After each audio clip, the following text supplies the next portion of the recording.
ಐಶ್ವರ್ಯ ಗೌಡ ಚಿನ್ನ ವಂಚನೆ ಪ್ರಕರಣದಲ್ಲಿ ಎರಡನೇ ಬಾರಿಗೆ ಮಾಜಿ ಸಂಸದ ಡಿಕೆ ಸುರೇಶ್ ಇಡಿ ವಿಚಾರಣೆಗೆ ಹಾಜರಾಗಿದ್ದಾರೆ. ಇಡಿ ಮುಂದೆ ವಿಚಾರಣೆಗೆ ಹಿಂದೆ ಕೂಡ ಹಾಜರಾಗಿದ್ದರು. 6-7 ಗಂಟೆ ವಿಚಾರಣೆ ಮಾಡಿದ್ರು ಅವತ್ತು.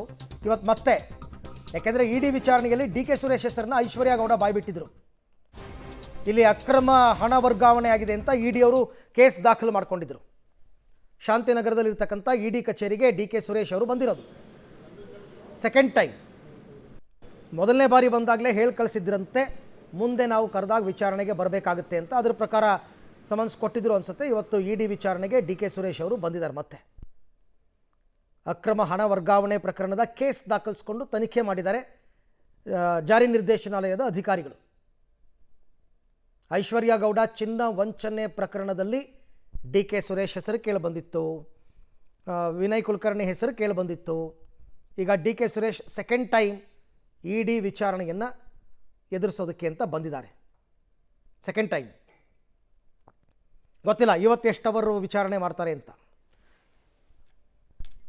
ಈ ಬಗ್ಗೆ ಮತ್ತಷ್ಟು ಮಾಹಿತಿ ನನ್ನ ಕೊಲೀಗ್ ನರಸಿಂಹಮೂರ್ತಿ ಅವರಿಂದ ಪಡ್ಕೊಂಡೆ. ಮೂರ್ತಿ, ಈಗ ಆಲ್ರೆಡಿ ಒಂದು ಸರ್ತಿ ಡಿಕೆ ಸುರೇಶ್ ಅವರು ವಿಚಾರಣೆ ಎದುರಿಸಿದ್ರು, ಮತ್ತೊಮ್ಮೆ ಈಗ ವಿಚಾರಣೆಗೆ ಕರೆದಿರ್ತಕ್ಕಂಥದ್ದು ಯಾಕೆ? ಅವತ್ತೇನಾದರೂ ಇನ್ಕಂಪ್ಲೀಟ್ ಆಗಿತ್ತು ಅಂತನಾ ಅಥವಾ ಬೇರೆ ಹೊಸ ವಿಚಾರ ಇದೆಯಾ ಅಂತ?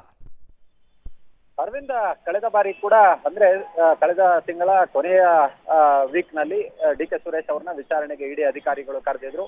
ಇದು ಕರೆದಿರುವಂತಹ ವಿಚಾರ ಐಶ್ವರ್ಯ ಗೌಡ ವಂಚನೆ ಪ್ರಕರಣ ಸಂಬಂಧ ಇಡಿ ಸಿಸಿಐಆರ್ ಅನ್ನ ದಾಖಲು ಮಾಡಿಕೊಂಡಿತ್ತು, ಅಕ್ರಮ ಹಣ ವರ್ಗಾವಣೆಯನ್ನ ಪತ್ತೆ ಮಾಡಿತ್ತು. ಆ ಕೇಸ್ ನಲ್ಲಿ ಐಶ್ವರ್ಯ ಗೌಡಳನ್ನ ಅರೆಸ್ಟ್ ಕೂಡ ಮಾಡಿದ್ರು. ಆಕೆಯ ವಿಚಾರಣೆ ವೇಳೆ ಡಿಕೆ ಸುರೇಶ್ ಅವರ ಹೆಸರನ್ನ ಕೂಡ ಹೇಳಿದ್ರು. ಹೀಗಾಗಿ ವಿಚಾರಣೆಗೆ ಕರೆದು ಒಂದಷ್ಟು ವಿಚಾರಣೆಯನ್ನು ನಡೆಸುವ ಕೆಲಸವನ್ನ, ಅವರಿಂದ ಒಂದಷ್ಟು ಮಾಹಿತಿ ಪಡೆಯುವ ಕೆಲಸವನ್ನ ಮಾಡಿದ್ರು. ಅಂದ್ರೆ ಯಾರ್ಯಾರಿಗೆ ವಂಚನೆ ಮಾಡಿದ್ದಾರೋ ಆ ಸಂದರ್ಭದಲ್ಲೆಲ್ಲ ನಾನು ಡಿಕೆ ಸುರೇಶ್ ಸಹೋದರಿ ಅನ್ನೋ ಮಟ್ಟಿಗೆ ಆಕೆ ವಂಚನೆಯನ್ನ ಎಸಗಿದ್ಲು. ನೂರಾರು ಕೋಟಿ ಆ ಹಣ ಏನಿತ್ತು ಅದು ಒಂದಷ್ಟು ವಂಚನೆಯ ಹಣ ಕೂಡ ಸುಮಾರು 60 ಕೋಟಿಗೂ ಹೆಚ್ಚಿಗೆ ಇತ್ತು. ಹೀಗಾಗಿ ವಿಚಾರಣೆಯನ್ನ ನಡೆಸಿ ಕಳಿಸಿದ್ರು. ಎರಡನೇ ಬಾರಿ ನೋಟಿಸ್ ಕೊಟ್ಟಿದ್ರು. ಹೀಗಾಗಿ ಇವತ್ತು ಡಿಕೆ ಸುರೇಶ್ ಮತ್ತೆ ಇಡಿ ಕಚೇರಿ ಮುಂದೆ ದಾಖಲಾತಿಗಳೊಂದಿಗೆ ವಿಚಾರಣೆಗೆ ಹಾಜರಾಗಿದ್ದಾರೆ.